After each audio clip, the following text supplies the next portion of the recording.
taking a critical look at the gaming news of the week.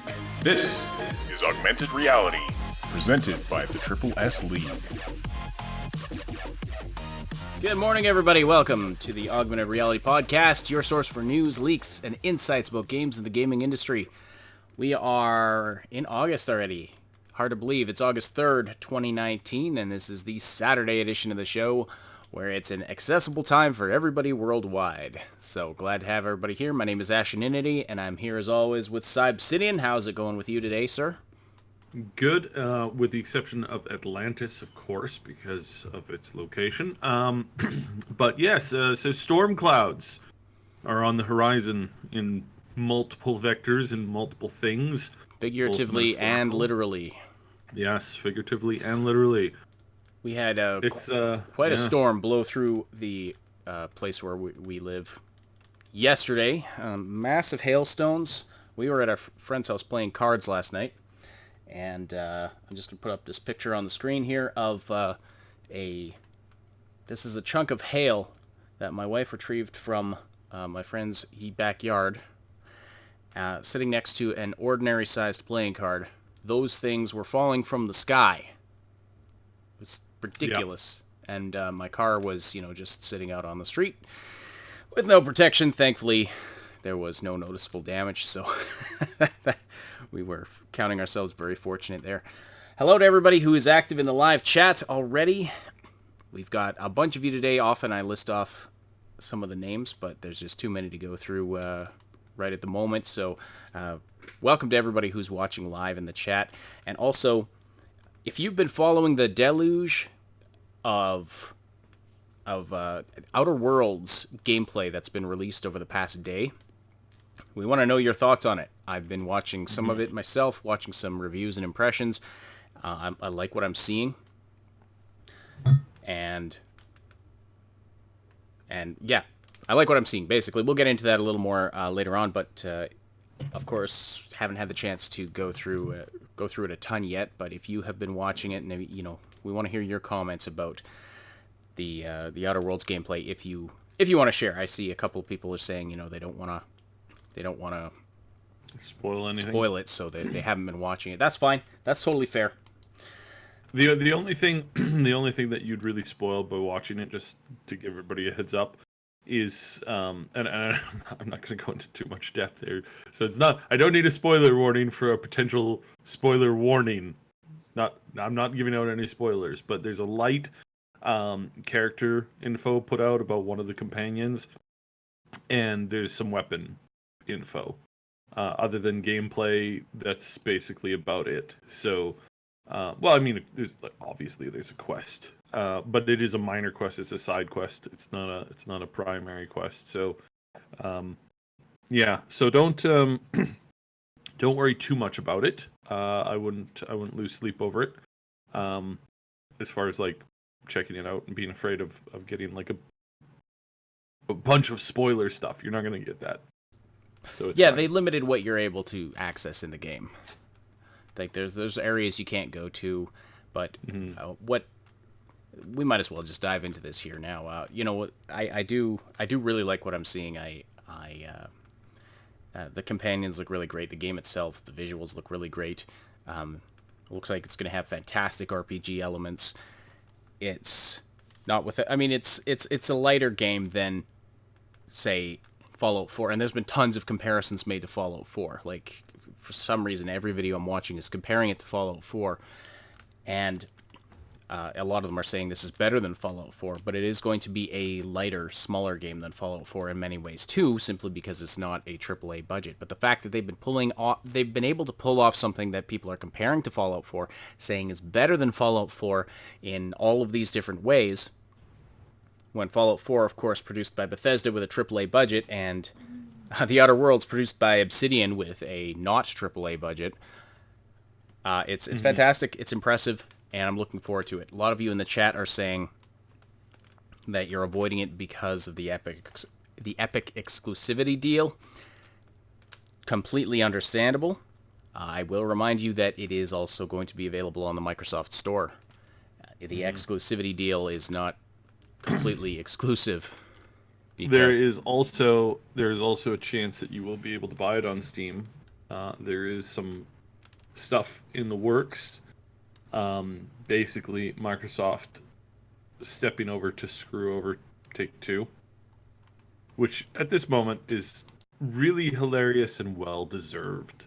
So that both Epic and Take-Two would be screwed over by doing this, and it would be really, really funny. So I would, yeah, I, we don't know for sure if this is going to happen. There are some some significant legal hurdles and some other stuff going on in the background. But you can notice this. This is not a true leak in the sense of like I have super inside information. I do have super inside information, but this does not pertain to this particular thing. It was at the E3 event where basically Microsoft was like, yeah, and we believe that all of the games that we're selling on our store should also be available on Steam because we value the ability for players to make their own choice. And there was this this was basically a shot fired at Epic, and it was also a shot fired over this whole deal with Obsidian. And it was also to clarify that this was, again, from what I said from the beginning, this was not Epic's choice. They were sidelined again, which, I mean, some people could criticize them. Why do they keep getting sidelined? By a bad deal. By a deal that was a fairly industry standard deal, which then was suddenly played. It's like, it's like you're just minding your own business, and somebody runs into you and with a car, and you go to the hospital and you're like, oh, I'm gonna sue that guy, and the guy goes, oh, actually he's suing you. He's like, why? It's like, well, you were like 1.001 millimeter onto the white line of the road. Like, no, I wasn't. And you look at photos and like, no, I wasn't. It's like, oh no, your shoelace was, and therefore that's why they hit you. And you say this is ridiculous. This is never going to stand up in court. And then you get to court and it's like, by a technicality, your evidence isn't admissible. And by a technicality, one of theirs is, and then you end up paying the bill. And then this happens to you again later on. It's like you can't always protect yourself from this kind of stuff. You could try, obviously. You could try very, very hard. However, it's not a perfect scenario, and people need to give them a little bit of credit for that. And the fact that they've gone out with Microsoft and done this wink and a nod, they're trying to signal as best as they can without getting in trouble with lawyers and legal stuff, to say, hey, we did not approve of this. This was not our choice. We would have had to by potentially like fighting this, we could have, this IP might never have been released. Yeah, they'd have been in breach of contract, essentially. Yeah, they would have been a huge breach of contract. Huge problems would have followed. They would have had to take it to court for years. And Private Division 2K could have kept this running, could have kept this in the courts for 15, 20 years. That's how the system works, unfortunately. Yeah. Might they have ultimately won? Yeah, they might have ultimately won. But it's better to just put it out now, focus on the stuff that they're doing with Microsoft, and kind of screw them over the next chance they get. Mm-hmm. And the nice thing is that Obsidian owns the Outer Worlds IP. Like, this is not owned by Private Division. So, if Outer Worlds 2 or something else based on this IP comes out down the road, backed by Microsoft money, like, that's going to be exclusively in Obsidian and Microsoft's court. And as Saad mentioned, I mean, we know Microsoft is buddying up with Steam quite cozily recently, and so there seems to be some battle lines being drawn between sort of the Microsoft, Steam, and pro-consumer side of things. That's a dangerous thing to say. The Microsoft Steam side of things, which seems to be more focused on consumer choice, etc., and then the corporate news media, Epic Games side of things. There's definitely been some shots fired. There's definitely been some it looks like they're getting ready for some kind of a big face-off, so that's going to be interesting to see. All right, but yeah, Outer Worlds looking good. We will probably be covering it. We were a little hesitant about that just because of the whole Epic Store deal, but again, it is available on the Microsoft Store, and then somebody said in the chat earlier, Microsoft Store isn't much more appealing. Granted, yeah, no, and granted, again, but they it's, understand this. This is yeah. why this is why they're saying, obviously. But at least they're not, like, the Microsoft Store feature-wise, yeah, it is garbage, but they're not engaging in these exclusivity shenanigans, at least not the same way that Epic is. So we'll have to see. And things are changing. Things are moving. Like I said, they're buddying up with Steam. As Cyb said, we might even see this game on Steam. There's a chance. There's a chance. So anyway, we'll move on from that. But yeah, if you have any other comments about that, let us know throughout the show. We'll try to read them out. Actually, better place to post if you want, if you specifically want to answer something we've asked on the podcast, go to our content requests channel on our Discord server. You can find the link in the description below if you're not on the Discord server. If you post messages there, we are more likely to see them because they can get lost in the flow of the chat. So that's a good place for that. If you want to share your thoughts about the Outer Worlds, and then if there's some significant things there at the end of the show, we will read them out at the end of the show. All right.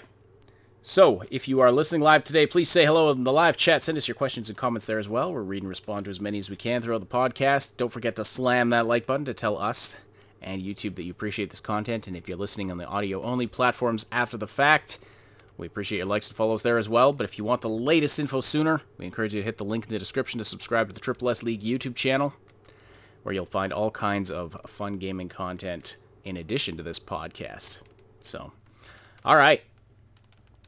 Lots to talk about today. We do have some good Cyberpunk news to talk about, but we also have some more bad news, including we have to talk about our friend and colleague SupMatto, who is going to be leaving the content creation game, and we are sad to see him go. He is moving on to good things, like his life isn't over or anything like that.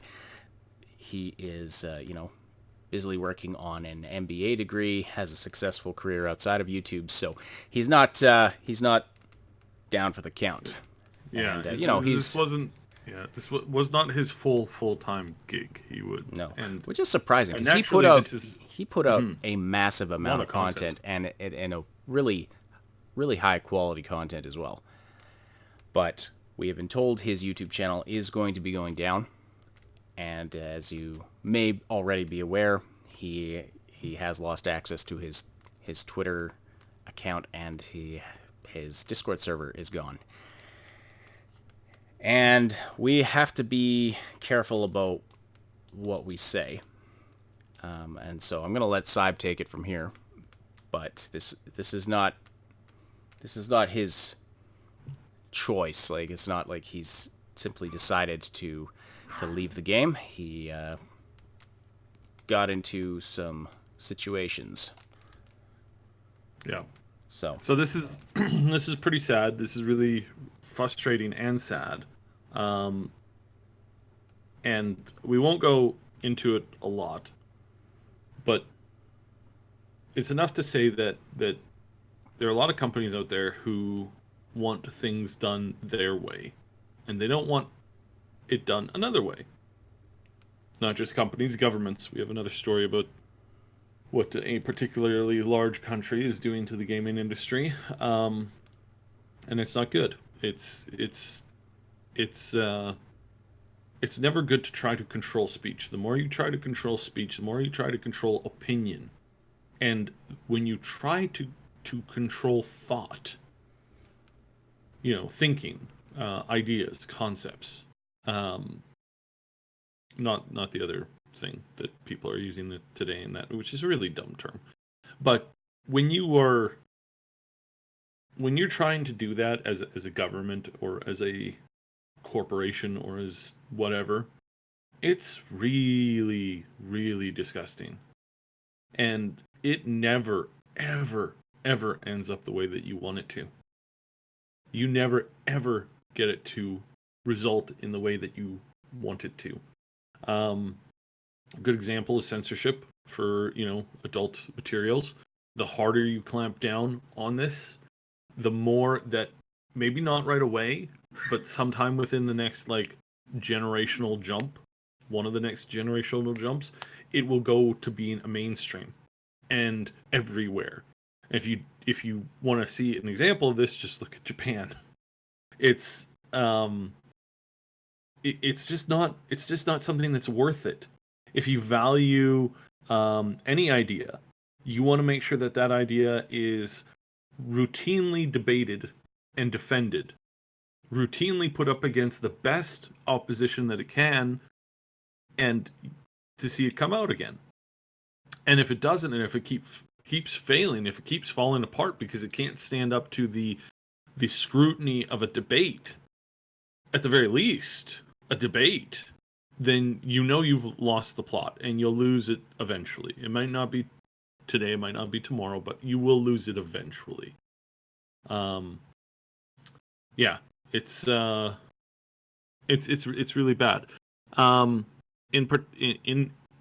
In response to why or how this went about with SupMatto, it was obviously through the game that he covers the most. So if you're wondering who to look at, that would be probably the best place to start. It may not be the publisher, it may not be the developer, but in these particular scenarios, it's almost always the publisher. It's very rarely the developer in and of themselves. So, do the math. Do the math. We have to be. We don't. We have to be We're not careful. intentionally being vague here. Well, actually, no, that's not true. We are intentionally being vague. We're not. Being vague. We are not we don't want to necessarily be vague about this. Don't want to. We do have to take some steps to protect ourselves, because a particular corporation has demonstrated that they're out for blood, and so we know more about this situation than we can say, sadly. So yeah, that is unfortunate. This company pulled out all the stops when doing this. They hired people to track people down. They hired people that were used to intimidate people. And all I can say to that is you fools. You have no idea what you're setting up for down the road. right. You have no idea how this is going to boomerang to you, and it may not be directly. It may not be directly, but it is definitely going to boomerang at some point, because anytime you set a precedent, anytime you set a rule or a law, Abraham Lincoln said I believe it was Abraham Lincoln said a really good thing. It's like, careful who you choose to put into what category based off of something that they can't control, because the minute somebody else comes along and they're more into the positive category than you are, then by your own rules, they have the right to do to you what you've done to somebody else. I'm paraphrasing a little bit, actually a little bit, because I don't want to set off censors. But this applies to the business world as well. If you're willing to pull these dirty tricks, don't be surprised when somebody bigger than you comes along and starts to pull those dirty tricks with you. And don't be surprised when you cry out and nobody comes to your defense, because you did it to somebody else before. Why on earth would they care when you're now the target? It's truly foolish. It's not always eye for an eye, because an eye for an eye denoted that it was like reciprocatory. Cyclops wins. It denotes that it's reciprocatory, and I'm saying that word wrong, that you do to them what they did to you. In this case, what I'm saying is that you'll do to somebody else, they'll walk away injured, and then somebody else will show up and do the exact same thing to you. that you just did to that person. And when you're crying for help, there will be nobody around you to have save no you. case anymore. You have no case to say. And that's part of the issue here, is that there are systems in place that are being misused. Mm-hmm. And when I say this company is out for blood, they're out for blood. They didn't just come after. So I mean, he did. So he ticked off a particular company who didn't like what he put out in a particular way, and they didn't just come for those videos or those statements. They took him down. Mm-hmm. And Greek Strawberry asks, wait, did they blackmail him or something? A big company, I mean. Well, let me put it this way. He has decided it's not worth the fight. He has decided it's not worth risking everything else he's got going on in his life to fight this. So I respect that decision. It's sad that it's even come to this, that this kind of thing is even possible. But at the same time, as a man with a family and other things on the go, I understand. It's a tough position to be put in. And I was very upset about it yesterday. Ruined my day. Mm-hmm. Because you hate to see an injustice go unresolved. But I get it. I do get it. It's been said the process is the punishment in some cases. Someone comes after you legally, especially a big corporation with seemingly bottomless pockets, and you're just one guy. There was another good example of this was many years ago. The company working on a particular post-apocalyptic retrofuturism IP took that IP from the company that was originally owned it through a nefarious legal case that they never won. They never ever won. This is I can't emphasize this enough. They did not win the case. There's lots of people go, they won, yay. No. They never won. They went to the first court and they got laughed out of court. They appealed it to the second court and they got laughed out of that court. They appealed that to the third court. And they had managed to keep this going for years, to the point where the smaller company that had originally owned the IP almost went bankrupt. And they settled by giving them over $2 million. The bigger company to the smaller company. So, and they took the IP. Yeah, and they took out the IP. So the process in that was the punishment. The process in that was the destruction of that company. Because again, it's like, yeah, they could have fought it all the way to Supreme Court, but they would have needed a whole lot of money to do that. And at the time, a lot of people were really happy. A lot of people were like, yay, we finally get the IP treatment that we wanted all along, because this is what we deserved. Well, let's just say last year, in around fall, a lot of those people cursing that decision now. Disappointed. A little disappointed now. Yep. As of right now, Matto's YouTube channel is still up. Yeah. So, and maybe, I mean, hopefully it stays that way. But as you can see, I mean, his Twitter's gone, his Discord server's gone, so I don't know how much hope there is on that front. How None. The gears are turning in the background, so yeah, we're kind of, it's just a countdown now to see when it disappears. But Matto, if you happen to be listening, you are always welcome here on the Triple S League YouTube channel. We have appreciated having you on the program, on our podcast and other videos. And, we wish you all the best in your future endeavors. And if you ever return to content creation in the future, whether it's the same material or other covering other stuff, hit us up. We have really enjoyed collaborating with you, but all the best with whatever life throws your way. Sincerely. You make good stuff, man. So it's sad to see this happen. So, all right. Anything more to say about that? Nope. All right. I'm getting all emotional here. Okay, so we love seeing everybody so active in the live chat. If you want to see the conversation keep going after the live broadcast, welcome you to join our Discord community. You can find the link in the description below. It's a place where you can chat with us and other Triple S fans about all the things we love to talk about and stay up to date about everything we're doing here at the Triple S League. Click the link below to join. Be sure to say hi to us in the welcome channel. Thank you for the salutes and the Fs to pay respect to Matto in the chat. And remember, he's going to be okay. Like he's got a whole other career that he is focused on. He's got I don't know if he has kids actually, but he's got a wife. And so he's got lots of good stuff going for him.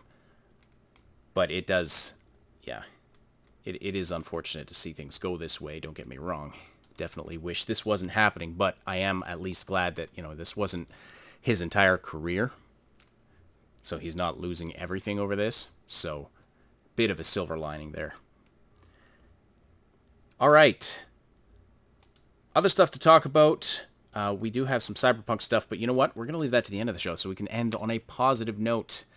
So let's blast through the rest of the bad news we have for today.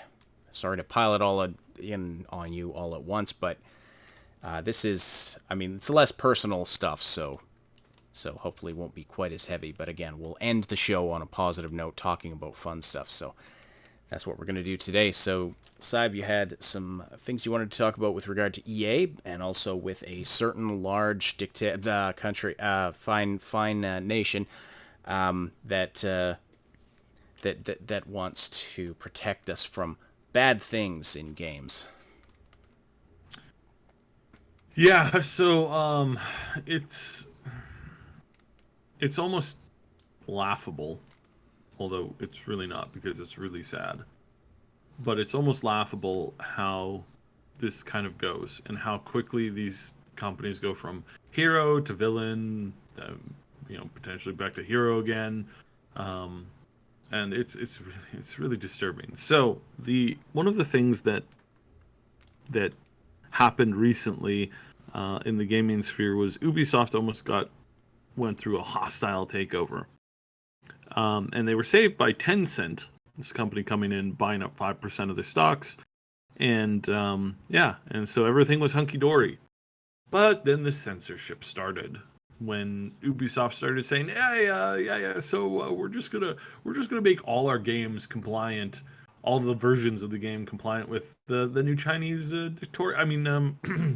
the requirements and requests to make the game safe for everybody to play, under the rule of, whatever.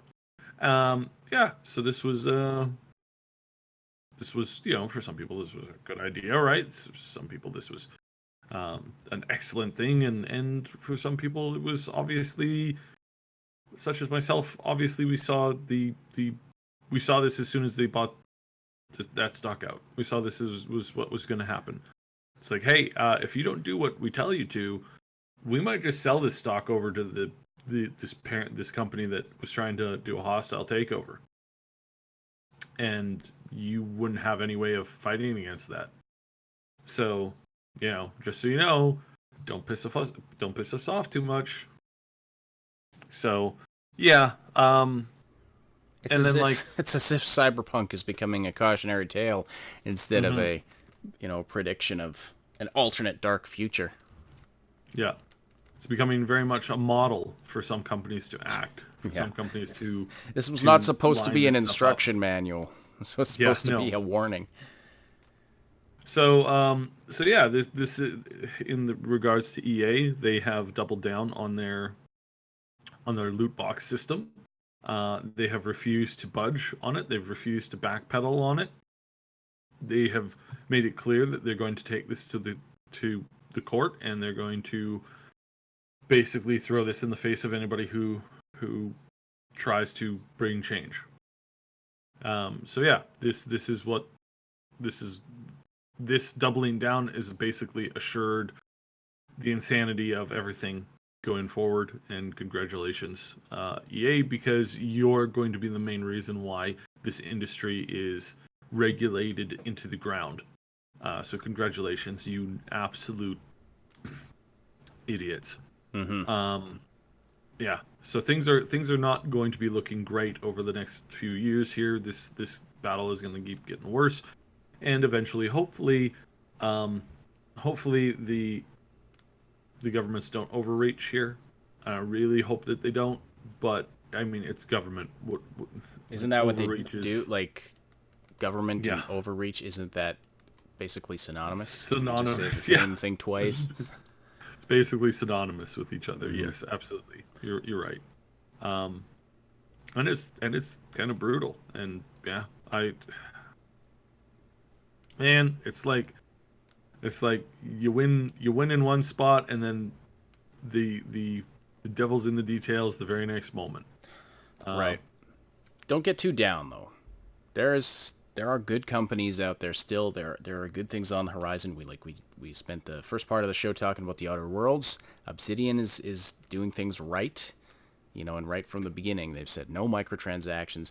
They did unfortunately get caught up in this Epic exclusivity deal, but as we've explained, that was not Obsidian's choice. It was a side effect of a pretty industry standard contract that they had signed before the Epic Games Store anyway was even a thing.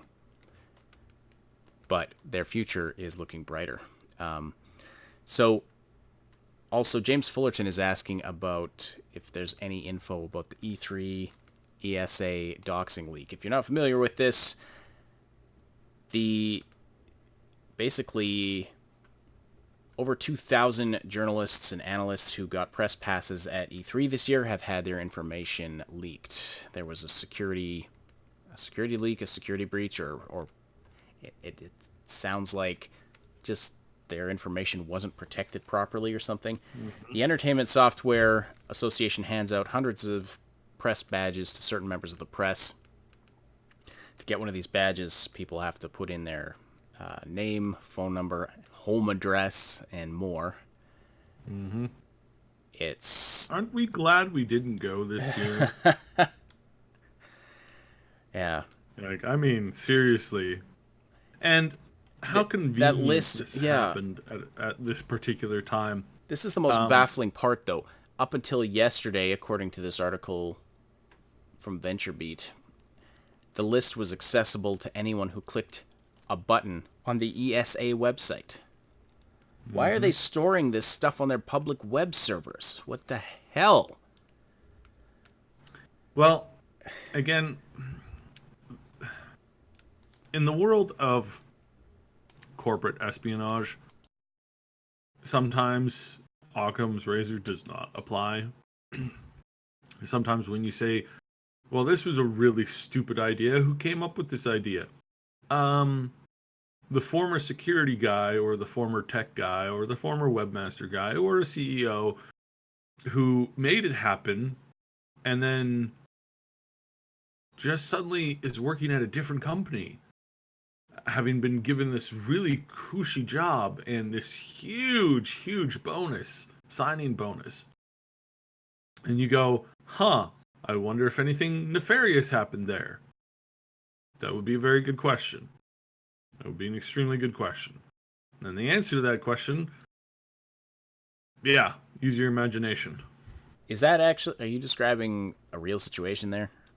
I'm describing several real situations there, and that's the insanity that this is that I am describing real situations, things that have happened, and it's insane.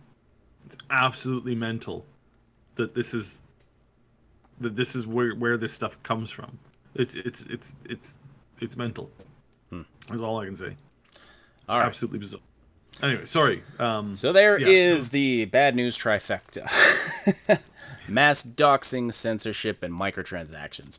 let's move on to talking about better, funner, more happier things. We're going to talk about Cyberpunk 2077. And there's been a number of announcements. Of course, Cyberpunk Red, the Jumpstart kit, is now available. You can purchase it. You can purchase the digital version online, and you can get the physical version. Should be shipping out to retailers very soon. So, of course, the newest edition of the tabletop pen and paper RPG that Cyberpunk is based on. So, if you're interested in tabletop games, it's a really good looking one. We are covering it on our channel. Of course, we put out a video yesterday. No, the night before. I guess it was yesterday, early morning, going through some of the new lore. So definitely check that out if you're interested in Cyberpunk lore, because it connects very, very well with what we're going to be seeing in Cyberpunk 2077. And Artalsorian Games is working closely with CD Projekt Red on the lore side of things. On every side of things, really. But they're basically being produced in tandem with each other. And so, Mike Pondsmith is very heavily involved with the development of both games. So this isn't the full version of Cyberpunk Red, but it is a fully playable Jumpstart kit. And the full version will have some additional classes, some additional stuff. But, you know, if you are a Cyberpunk player of the old, the old versions of the game, then it's definitely something you might want to check out. We've got some more information that's come out from a new interview in a Polish magazine we're going to get to in a minute here, but there's also been another game announced.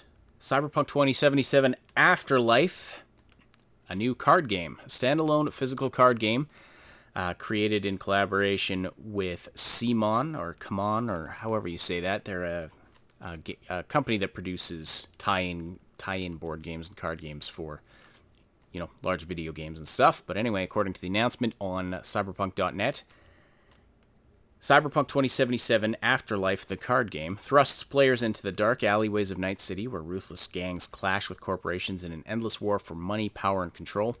In the game, you become fixers, data brokers, and masterminds of Night City. Your job is to recruit cyberpunks, equip them with gear, and send them out on missions. Each successful mission raises your street cred, with mission survivors becoming veterans, imparting their knowledge and experience to newer recruits. In this chrome-infused world, street cred is the only currency that matters. So, sounds pretty awesome, not gonna lie. I was hoping that it would be coming out before Cyberpunk 2077, that it might be something we could dive into. It just says it's going to be released in 2020, so we don't know exactly when. 2077 comes out in April of 2020, of course. You think is there a chance that this will come out pre-release, or is it going to... No, it's post-release. Post-release, okay. It's post-release because there's a very good chance, not confirmed, I am not leaking anything, wink, that this may be one of the games that is a mini-game within the game. So they would naturally put this out after the game actually comes out. In most scenarios, because really, again, their focus is on getting the game to be completed. And with the main game, 2077, their main goal is to get that as smoothly created and as smoothly polished as they possibly can, and then to get it out, and then to have the cool stuff kind of follow. So I'm not saying for sure that this is a mini game within the game. It might not be, but don't be surprised, don't be shocked. We know that there's more mini games to be announced. We know that they have been working on various apps and various tools and various other things for a while, and that they've been really, really wanting to make this as successful as they can. So wink wink, nudge nudge, but put two and two together. You will find some awesome stuff. So yeah, that's basically where that's basically where I would put it. I'm not the only one to make this assertion. A couple of the big websites have already put this assertion out. So yeah, I wouldn't lose sleep over it. It's not something to necessarily lose sleep over, but it is really fascinating to be looking at these potentials, right? So yeah, Yeah. it's pretty cool regardless of. So Yeah, and that'll be fun to dive into. I do enjoy playing cards and a good card game. I'm not I'm not as into like the tabletop RPG stuff. I'm not as it's just never been my thing. Never had any friends growing up that played D&D or anything like that. But yeah, a card game like this would be that's definitely my jam. That kind of a tie-in game like that. So looking forward to checking that out. There was a new image posted to Twitter from the official Cyberpunk account, the Cyberpunk 2077 account. You see it in our thumbnail today. This really tough-looking bodyguard guy and that six-wheeled car in the background. mm-hmm.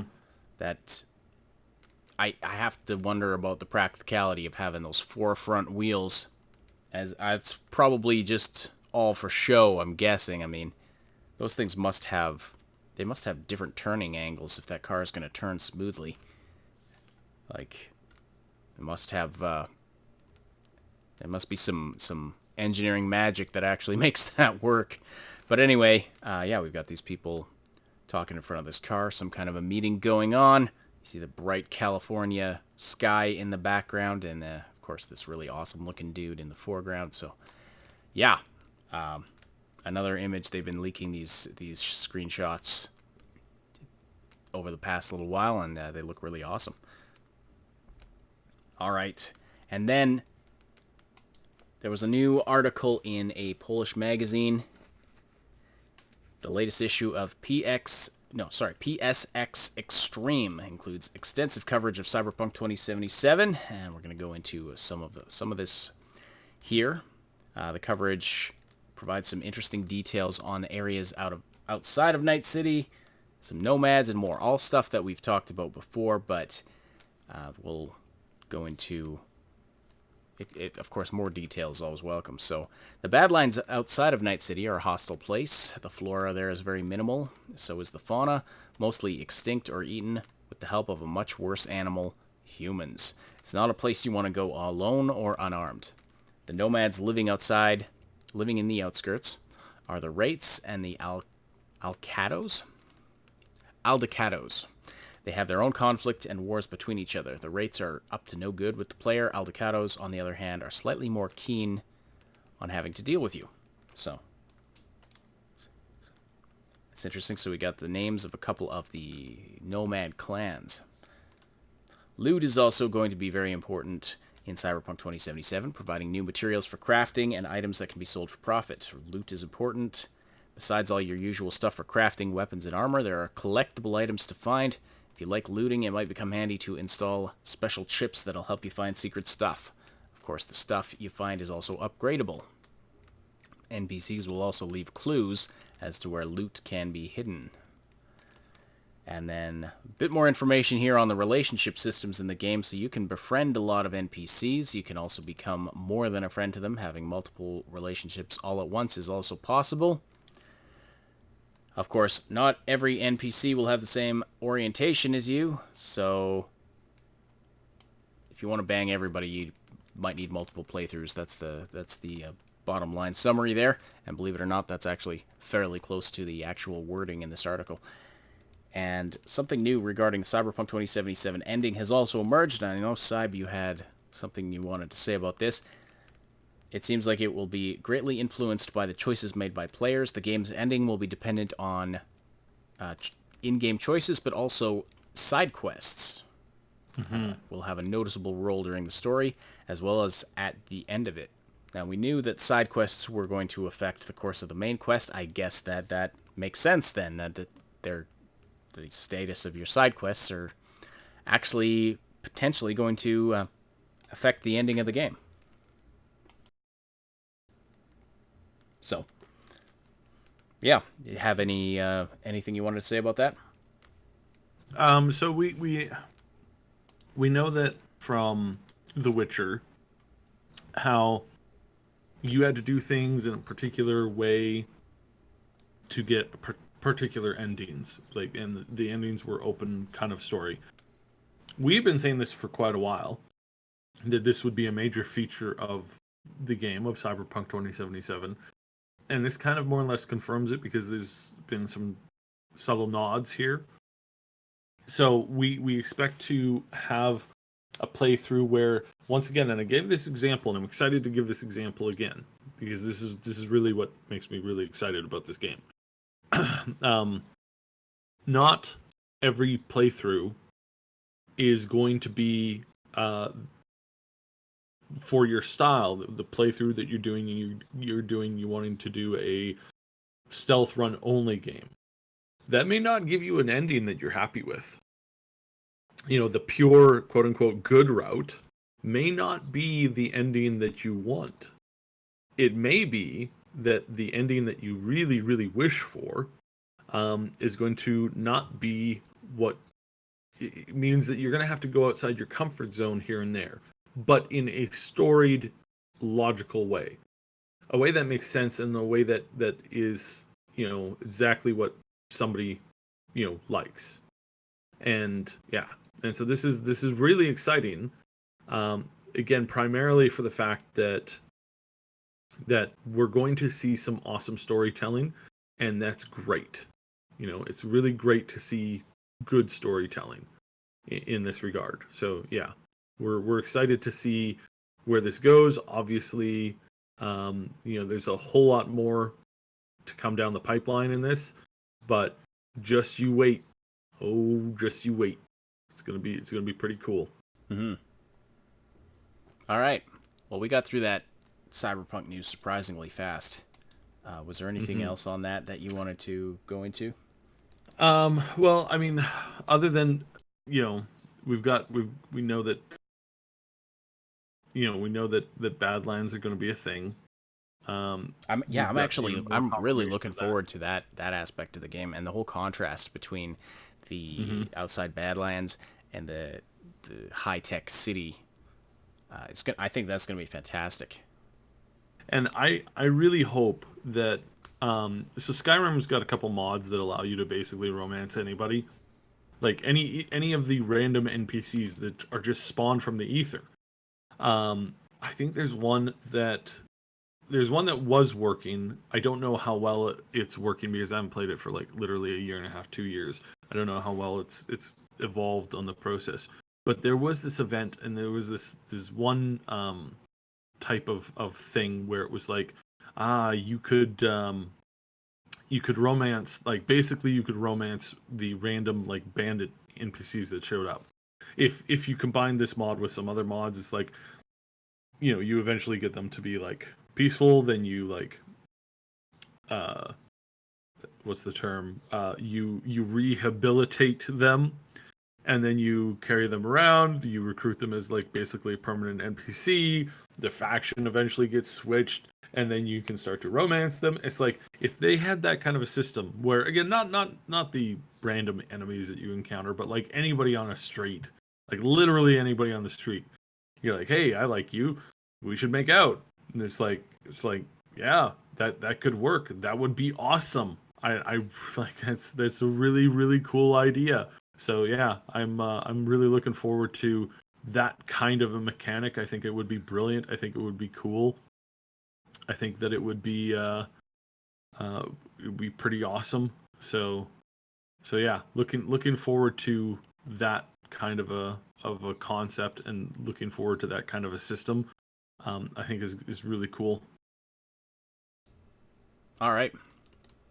So I everything we learn more about this game just keeps on making it better. So yeah. Other than that, I mean, not too much news has come out this week. That's all pretty big stuff, but it's big in that there's not a lot to talk about it, but it's big as in like that's going to really affect the game. That means that if they were doing this the way that I'm thinking, everybody could play through the game and literally, everybody would have a completely different thing, because you just see one character that happens to walk past, that happens to be in a randomly put together outfit that you fancy enough to be like, oh, hey, that's really cool, and that you can push for, kind of a relationship with them, and that again, that's awesome, and I love the concept and I love the idea. So yeah. All right. So yeah, no, I'm up for it. I think this is nothing but a good thing. Awesome. We do have a content request from our Discord server. Any news out of Microsoft now that they are getting sort of buddying up with Steam? Are we going to be seeing their first-party titles being brought to Steam in any time in the near future? Things like the Forza series, Gears 1 Remastered, Gears 4, Sea of Thieves, that kind of thing. How should I say this? There is a possibility of that, yes. Again, they're clearly working on the concepts, and they're clearly working on the direction that they're taking this in. So yeah, yeah, no, yeah. You're limited in what you can say. Yeah. I'm limited in what I can say because this is a very fluid situation. And while I can probably guesstimate exactly what's going to happen, I don't want to give anybody false hope. I don't want to necessarily, convince you one thing's going to happen when it may not necessarily happen in that particular way. So yeah, it's really solid though. There's really a solid potential for this. All right. Since we are...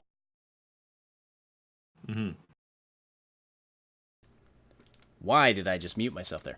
Since we're way ahead of schedule, let's Ash muted himself. go to... I thought I needed to unmute myself, so I clicked the button, but I was not muted.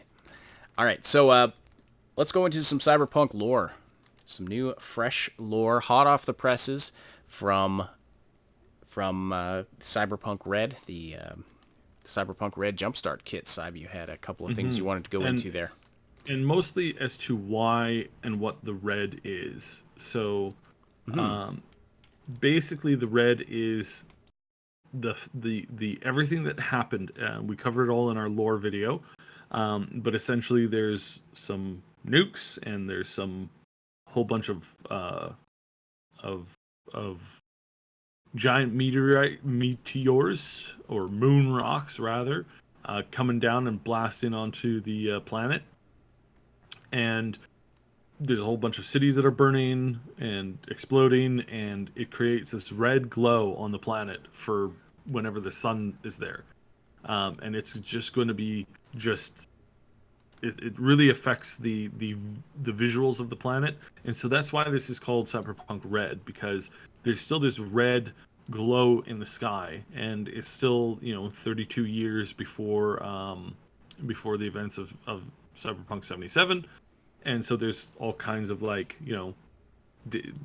planet's on the cusp of annihilation. This isn't quite post-apocalyptic, but it's pretty darn close.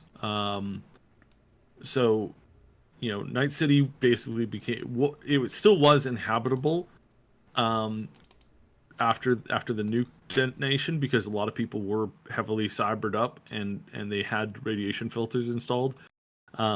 However, it left a big section of the city basically destroyed and ruined. So the bulk of the population ended up moving out to the suburbs, which is why I think we're going to be seeing more of this kind of suburb / downtown feel, because a lot of that downtown stuff was pushed out into the suburb areas, because mostly people were looking for clean water, food, and actual shelter, which you didn't have a lot of that functional in the downtown part of the city. And then that downtown part of the city was basically a new battle zone for looters, renegade, corporal fighters, anybody looking to loot the wreckage. So Night City was in a survival mode, and survival is what the inhabitants of Night City do best. That's a quote from the lore book here. I really encourage everybody to get this lore book. It's only $15 for the digital version, even if you have no intention of playing with a group of friends. But the idea and the concept behind it is a really, really good one. And I honestly, this is nothing but pure gold here. So yeah. Then you've got this whole situation with the government, and you've got this whole situation with the President Kress, and how that's going to end up reacting and functioning into the environment and the world. And let's see. So here, I'll read this a little bit here. So President Kress blamed the Night City attack on Arasaka, although she was soon able to determine the actual weapon used had been supplied by Militech. The big lie was that Arasaka blew up the corporate tower in the air as a denial to stop Militech from seizing it. At some point, in fact, Arasaka did actually have a much larger thermonuclear device buried in the foundation of the towers for just that reason.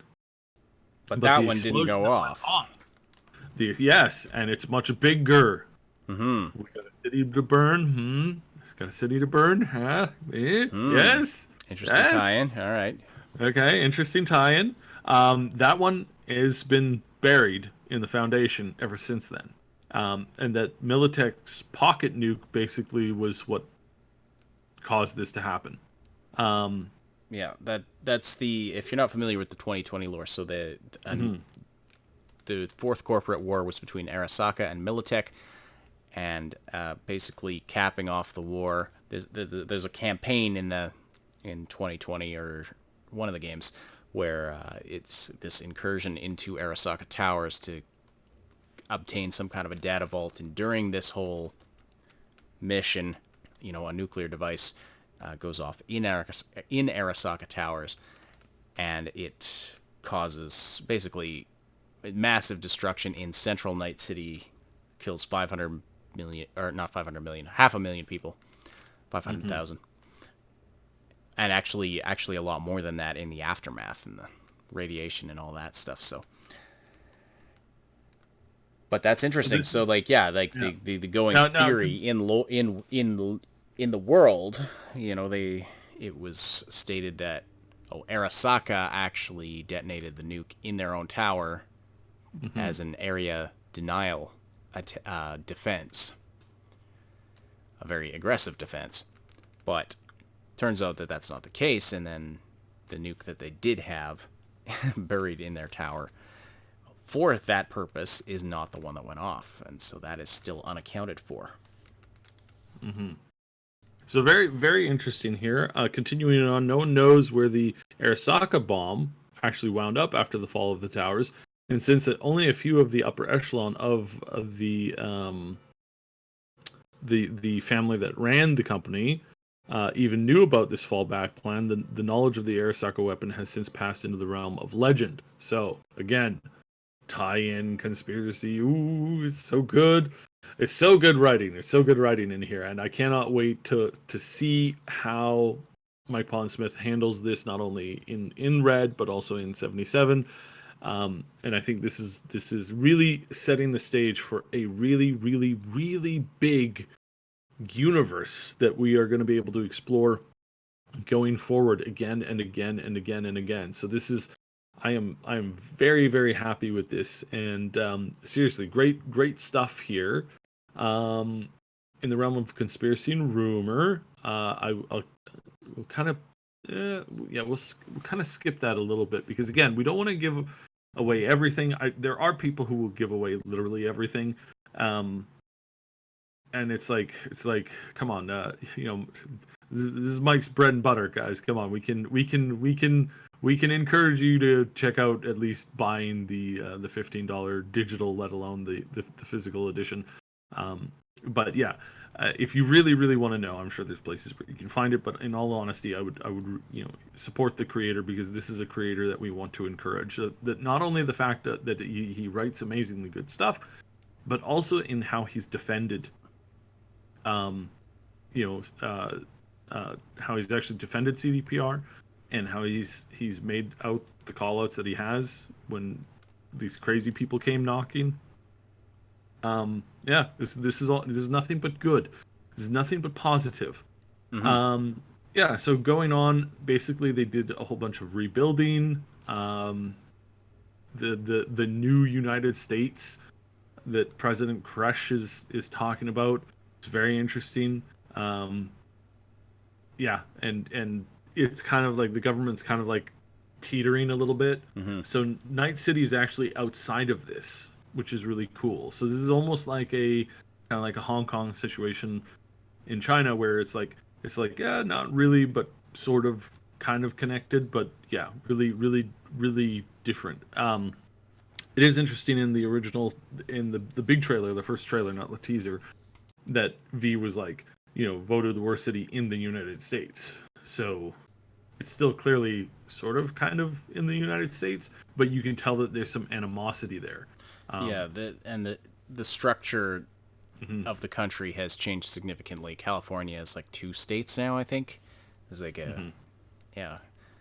So yeah, how that all works, I'm not entirely clear on, but it's going to be interesting to see what the political situation is in 2077. Is it still this dictatorship situation that President Kress put in place? Could President Kress still be in power? She'd be pretty old at that point, but who knows? I mean, if you're gonna abolish elections, I'm pretty sure you're gonna abolish term limits. So Yeah, we'll see. yeah. So I honestly suspect, and with the level of cyberware, anybody can effectively live for probably hundreds of years. Yeah, so that's true too. Yeah. I suspect that this whole crest thing is very, very important and will have a significant overall effect down the road. So yeah, this is again, this is nothing but cool. They've got the whole like hot zone wasteland, rebuilding urban center, open road, reclaimed perimeter, the overpacked suburbs, the change incoming, political sense, the public services. It's just really, really huge, really big, and I'm really, really loving it overall. Yeah, so Yeah. again, out of respect, we don't want to just read off literally everything. Again, there are some people who do that, and we're not one of them. So check this out. We will be doing more highlights as we go over, but we're not going to be dropping within 2 years. Everybody's going to know this stuff backwards and forwards, and obviously then of course you go over that. But as far as like the first couple of weeks here, we're only going to be doing like topic by topic, a bunch of videos on it that way, and putting out the really refined content that we've been putting out. But no, we won't just sit here and read through the whole thing, because it's pretty. It's kind of rude. It's kind of rude. Yeah. We will, but we might as. I mean, we can talk about, of course, a lot of the things we could talk about, especially what we've already put out in our own video, and the tie-ins to Cyberpunk 2077 are definitely there, and they're definitely exciting.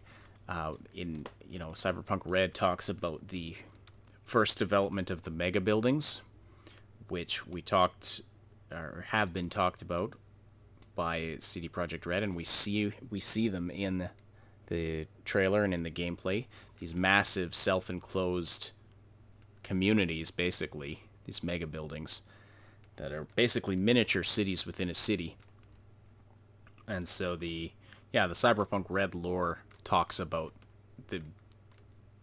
basically when they first came up with the idea of these and they started being developed. But then there's also some stuff about Johnny Silverhand. And bear in mind, what's in the Jumpstart kit, that's not the entirety of the lore of Cyberpunk Red, because the full version of the game is going to be coming out. And hopefully we'll get more questions answered about what the hell happened to Johnny Silverhand, because he was in Arasaka Tower when the nuke went off. Actually, he was gunned down first, and then the nuke went off, and he's presumed to have been reduced to particulate matter, and yet he's alive in 2077, obviously, as some kind of, at least his mind, or he's alive as some kind of a digital version of himself. It's a backup. Obviously, a girlfriend backs up her boyfriend's brain because boyfriends are notoriously stupid.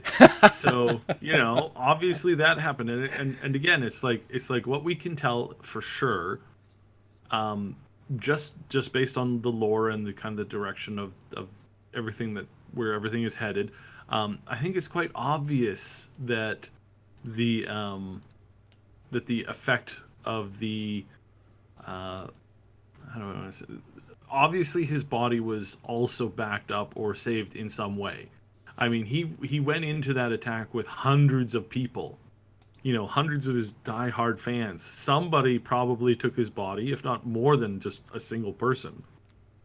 Recovered his body and took it to the nearest place that they could, cold store it. And if this happened to be an armored vault within Arasaka or right next to Arasaka within reasonable range, this is pretty obvious and expected behavior from his diehard fans.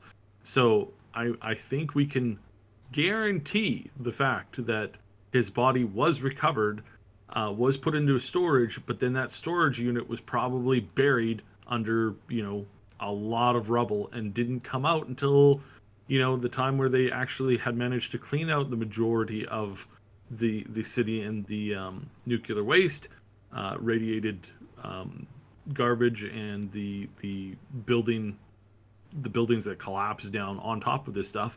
If it had managed to survive, which I would reasonably think is possible, especially if this was a few blocks away from the towers, before the bomb went off. Basically, I'm thinking that yeah, his body is been sitting in a cold storage, was discovered roughly around when they finished the majority of the cleanup, which would have been around the 2040-ish period, maybe a little bit earlier, and then has since been either traded or passed around or was collected. People collect all kinds of crazy stuff from performers. So I once saw a little bottle that had some shaving clippings from a particular famous guitarist that somebody claimed to have had. So I'm sure that an actual body might be something that collectors might pay a lot for. So yeah, that is creepy, but not unexpected. That is creepy, but totally not unexpected. So this is totally possible, and you can basically see it. Like, it's not that it's obvious. It is obvious in a way that good. This is where the good writing would go. Like, it's kind of funny. So I was talking with somebody recently about writing. It's like, why are books always written about heroes and never about just the ordinary person who's just taking care of the shop during the troubling times? It's like, because that would be really boring. I mean, imagine reading a 300-page book about a guy tending a shop, and he sees a hero once or twice, and that's about it. Like, good lord. Obviously, the story is following the most interesting person, or at least one of the most interesting people at the particular time of the event. Obviously, so yeah, that's so this kind of stuff is, yes, it's obvious, but at the same time, it's like it's obvious for a reason. So yeah. So I think we have nothing but good things to look forward to with this particular content. Oh man, I'm looking so forward to. The more I'm learning about this game, the more hyped I get for it. And I've been hyped about it. I was hyped about it 2 years ago, so non-stop hype.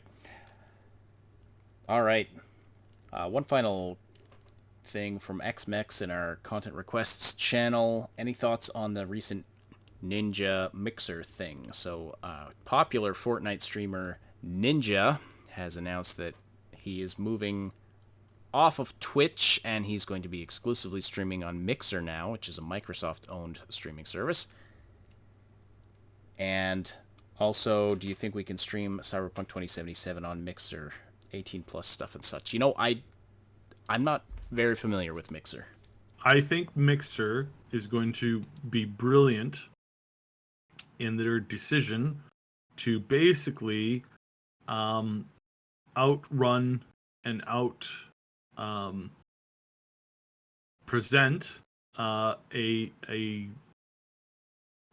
platform for with some games, because Mixer is serious. They are serious. I mean, they just gave Ninja a lot of money for this move. They now Ninja has, I mean, his ratings has been going down for like the past like couple of months. He's not like, yes, he was the biggest Fortnite streamer, but Fortnite itself has been kind of dropping in the charts. And that, you know, it's just I mean, it's still up there obviously, but there's just other games that are more interesting, more you know, that results in a better show. Now, Ninja has not been holding his top place within the streaming world, so moving over to Mixer, getting a ton of money for it, probably a really good idea. And they've probably made it known that they're willing to do a lot of other things. So to me, I think if Twitch comes out and says, oh no, we can't allow you to play Cyberpunk on here, I guarantee you DLive and Mixer are going to step up to the plate and say, oh, you can do it over here, so come watch it over here, because this is how they're going to unseat Twitch for this stuff. And honestly, Twitch deserves a bit of a beatdown. The fact that two streamers can do the exact same thing in the exact same way with almost the exact same body movement of throwing a cat across a room, and one of them gets banned and the other one doesn't because they're popular, is like bull. So